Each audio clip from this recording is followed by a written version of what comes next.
আজকের জুমার আলোচনা হচ্ছে দোয়া সম্পর্কে। কি সম্পর্কে? দোয়া সম্পর্কে। দোয়া শব্দটির অর্থ হলো ডাকা, আহ্বান করা, প্রার্থনা করা। পরিভাষায় আল্লাহর নিকট বিনয়ের সাথে কোনো কিছু চাওয়া। সুবহানাল্লাহ।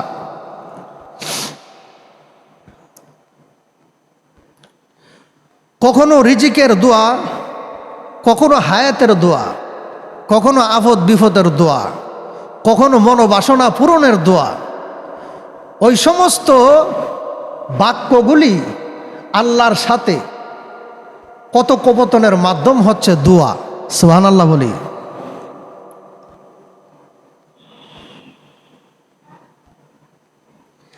আবার কখনো জিকিরকেও দোয়া বলা হয়। আল্লাহর কাছে দোয়া খুবই প্রিয়। আল্লাহর কাছে দোয়া কি? অনেক প্রিয়। আল্লাহ দোয়া করাকে অনেক ভালোবাসেন, পছন্দ করেন। আর একটা জিনিস আমার আল্লাহ অতি বেশি পছন্দ করেন, বেশি বেশি আল্লাহর দরবারে তওবা ইস্তেগফার পাঠ করা। সুবহানাল্লাহ বলি না?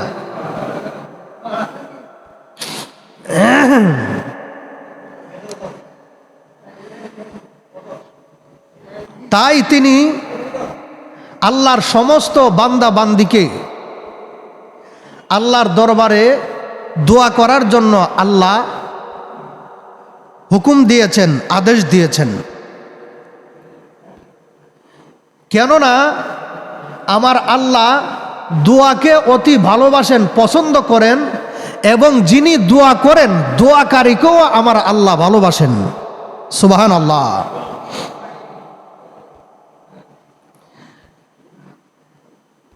কোনো এক সময়, কোনো এক যুগে এই দুয়ার সুযোগ, দুয়ার স্তর, দুয়ার অফার শুধু নবী এবং রাসূলদেরকে আল্লাহ দিয়েছিল।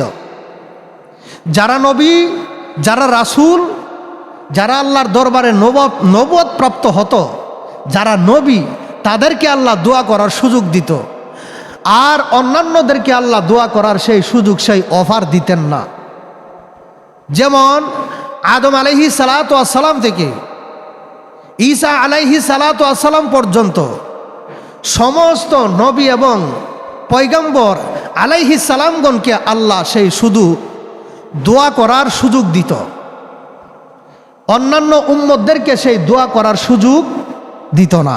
সুবহানাল্লাহ বলি। কেননা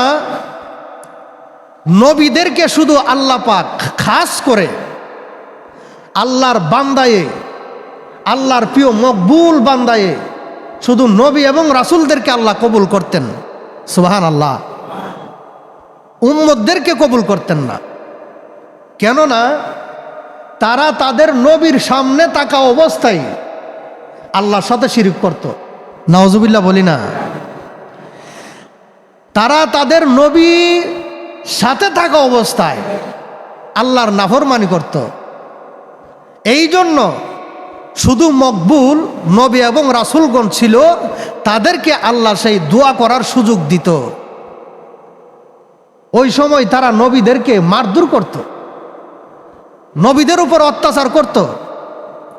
যেমন শেষ দৃষ্টান্ত চলে আসি, হযরত ঈসা আলাইহিস সালাতু ওয়াস সালাম, ওনার উম্মতগণ ওনাকে অনেক কষ্ট দিয়েছে। দিছে কি দিছে না? ওনাকে নির্যাতন করে খাম্বার উপরে লটকাই দিয়েছে। ছবি একটা আছে না নাই? এখন আল্লাহর দরবারে কবুলের দোয়ার সুযোগটা ঈসা আলাইহিস সালাতু ওয়াস সালাম প্রয়োগ করলেন। বললেন, আল্লাহ, উম্মতের এই নির্যাতন আর ভালো লাগে না, এই কষ্ট আর সহ্য করতে পারি না।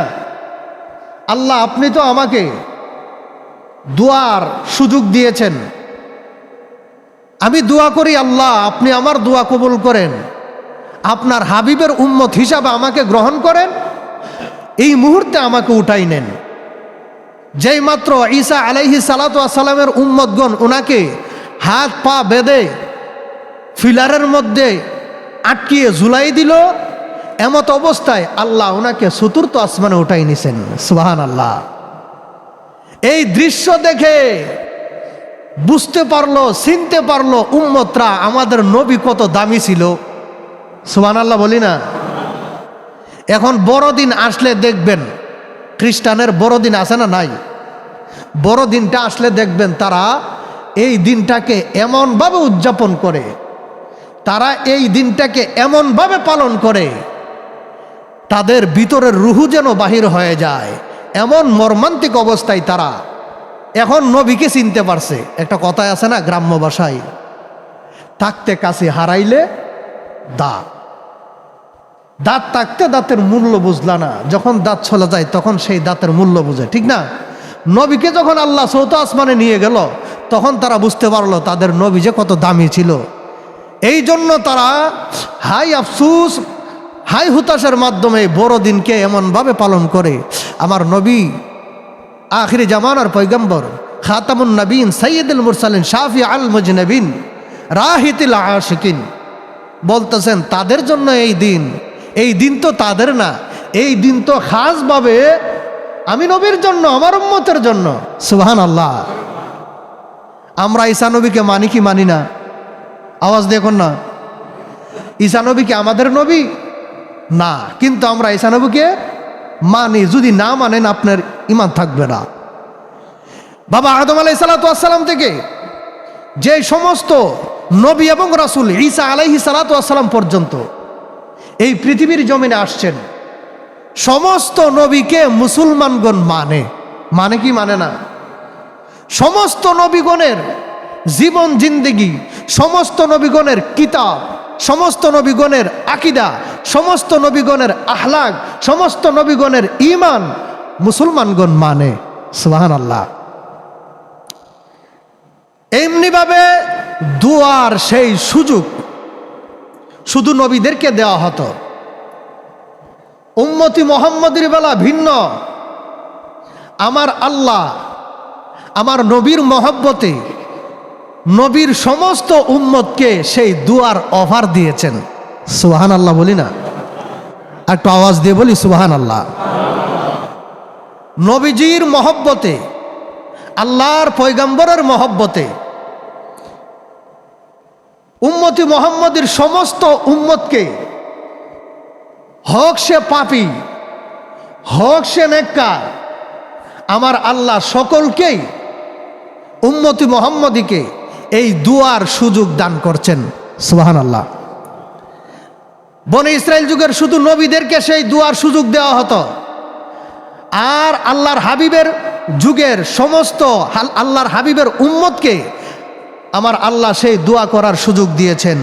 কেননা দোয়া করা আল্লাহ পছন্দ করেন, ভালোবাসেন, এবং দোয়াকারীকেও আল্লাহ ভালোবাসেন। সুবহানাল্লাহ।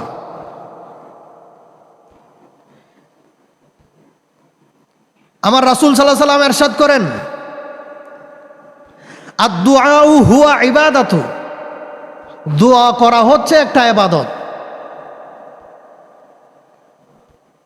আরেক হাদিসে বলেন, আদ-দুআউ মুখুল ইবাদাত, দোয়া হচ্ছে ইবাদতের মূল অংশ, দোয়া হচ্ছে ইবাদতের মগজ।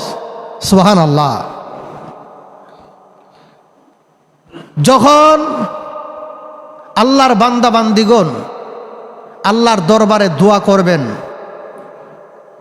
দোয়া করবেন, তখন দোয়া করার আগে আমার আল্লাহর শান মান আজমত বর্ণনা করবেন এবং আমার নবীর উপর দুরূদ শরীফ পাঠ করবেন। আমার আল্লাহ সেই দোয়া কবুল করবে। সুবহানাল্লাহ।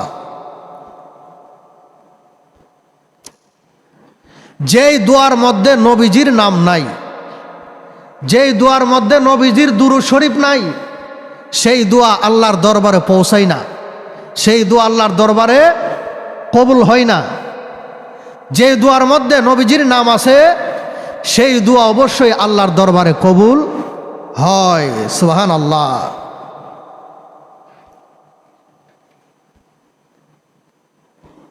কেননা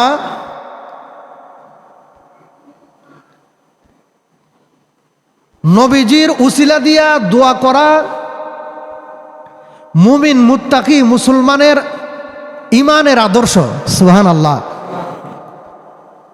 নবীজির দুরূদ শরীফের মাধ্যমে দোয়া করা আমার আল্লাহ ভালোবাসেন, পছন্দ করেন।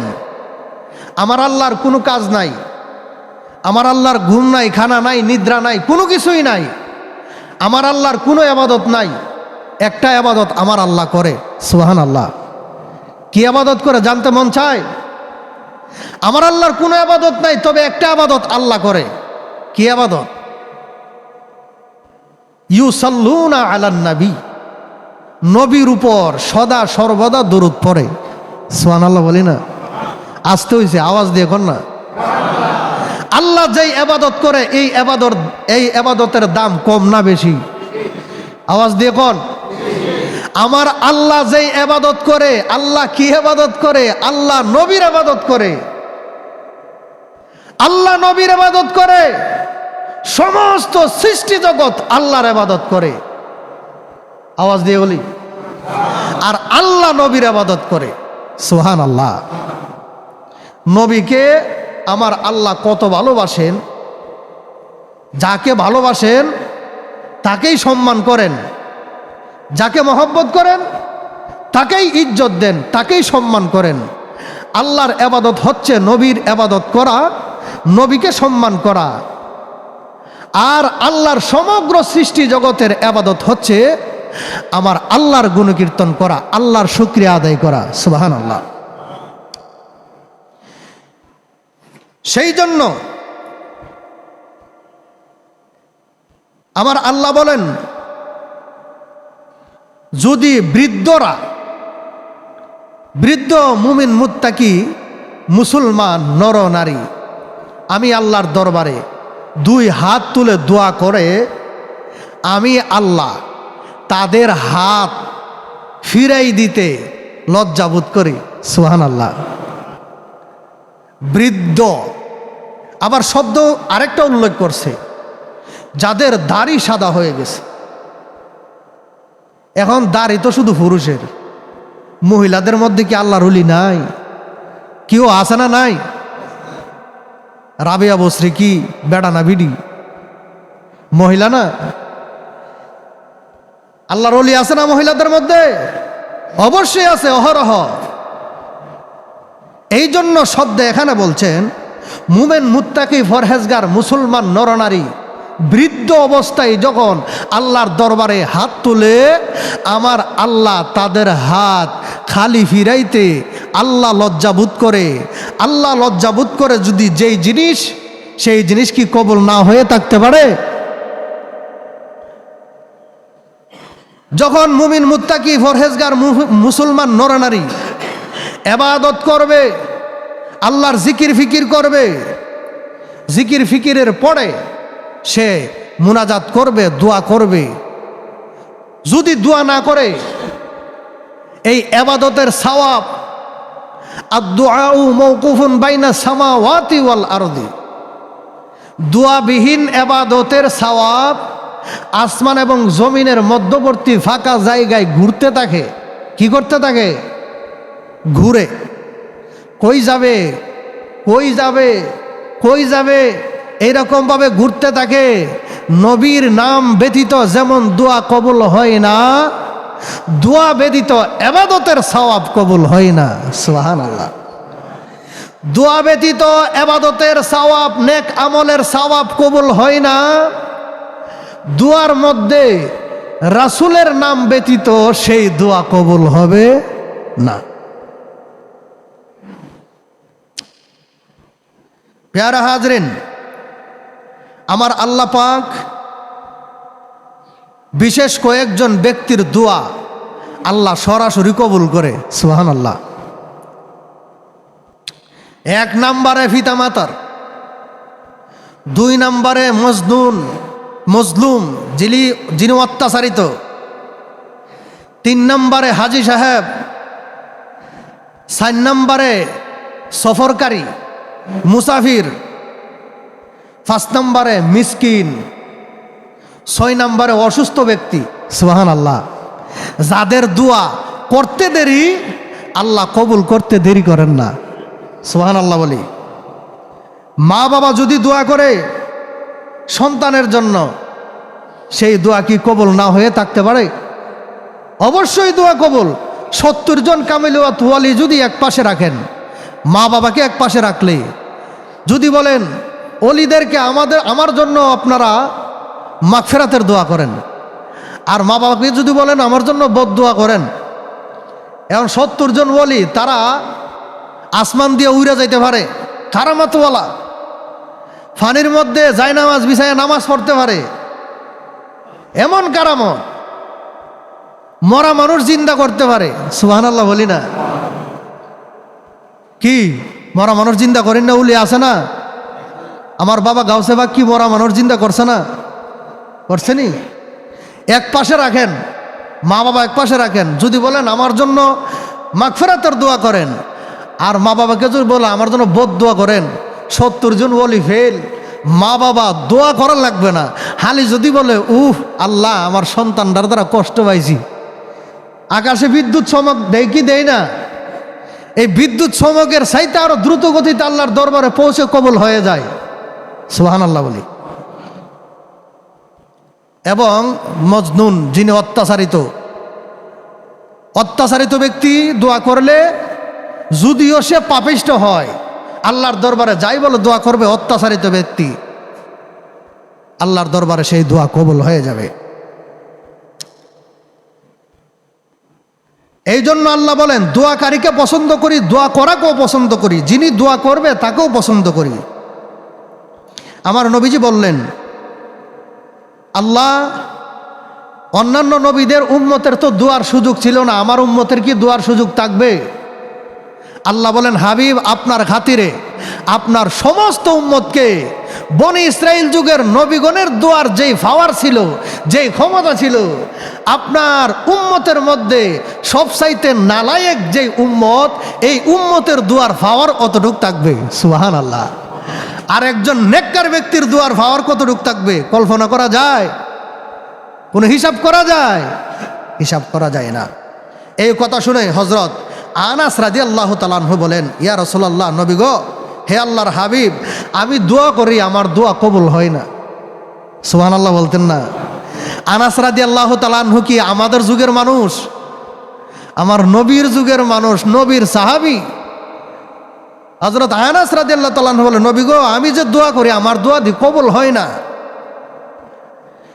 আমার নবী বলে, আনাস, তোমার দোয়া কবুল না হওয়ার একটাই কারণ, যদি তুমি অজান্তে হারাম খেয়ে থাকো। কি খেয়ে থাকো?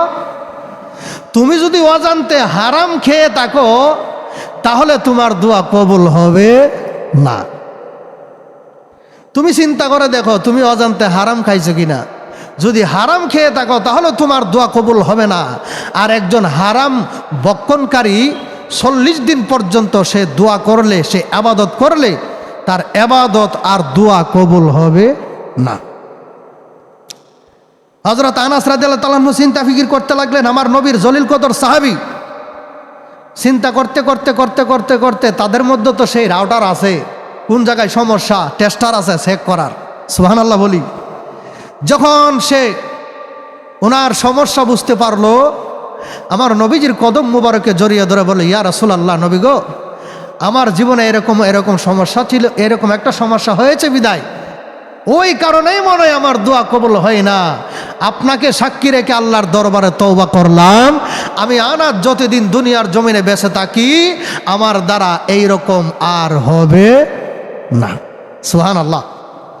আমার নবী বলেন, আনাস, এই মুহূর্তে তুমি যা দোয়া করবে তোমার দোয়া কবুল হয়ে যাবে। সুবহানাল্লাহ। হযরত সাঈদ ইবনে আবি ওয়াক্কাস রাদিয়াল্লাহু তাআলা আনহু থেকে বর্ণিত, রাসূল সাল্লাল্লাহু আলাইহি ওয়াসাল্লাম ইরশাদ করেন,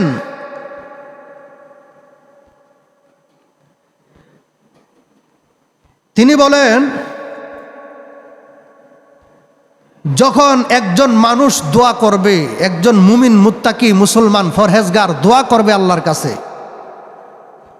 সে দোয়া করার সময় এমন অনিনয় বিনিনয় করতে হবে, দুনিয়ার ঘরের দরজায় ভিক্ষুক আসলে যেরকম ভাবে অনুনয় বিনয় করে ভিক্ষা চায়, এর চাইতে 1000 গুণ পরিমাণ আল্লাহর দরবারে অনুনয় করতে হবে, নম্র থাকতে হবে, আর ইখলাসের সাথে বিশ্বাস রাখতে হবে আমার দোয়া আল্লাহ কবুল করবেন। সুবহানাল্লাহ। দোয়াকারীর দোয়া অবশ্যই আল্লাহ কবুল করে, কখনো সেই দোয়া ফিরিয়ে দেন না। দোয়ার মাধ্যমে হায়াত বৃদ্ধি করা যায়, দোয়ার মাধ্যমে রিজিক বৃদ্ধি করা যায়, দোয়ার মাধ্যমে তকদির পরিবর্তন করা যায়। দোয়া এবং বিপদ আফত সদা সর্বদা আসমানের মধ্যে ঝগড়া করতে থাকে। সুবহানাল্লাহ। দোয়া আর আফত বিপদ সবসময় আসমানে ঝগড়া করে। বান্দা দোয়া করে আল্লাহ বিপদ থেকে বাঁচায়ও, যখন বিপদ আসে বিপদ দোয়াকে বলে আল্লাহ আমারে হুকুম দিছে এই মুহূর্তে যাওয়ার জন্য, আর দোয়া বলে না, এই বান্দা আল্লাহর দরবারে আরজি করছে এই মুহূর্তে তুমি ফিরে যাওয়ার জন্য। সুবহানাল্লাহ।